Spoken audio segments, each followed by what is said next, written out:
पतझड़ के बाद बहार आईबे करी जीरो ओले बाऊ फिर हंसईबे करी।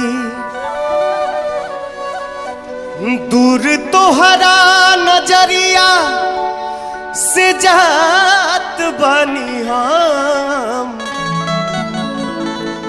बाकी हमरो ई मन कसम सहीबे करी।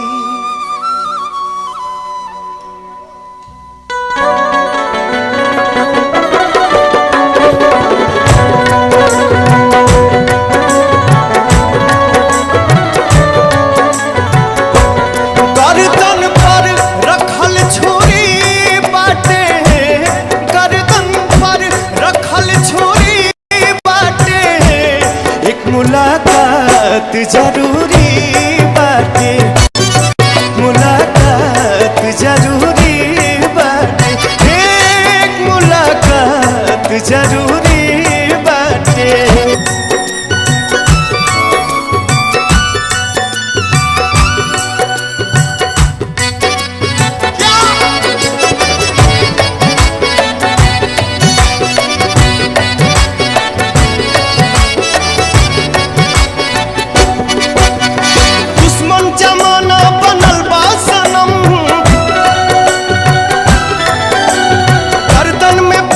कसल बा सनम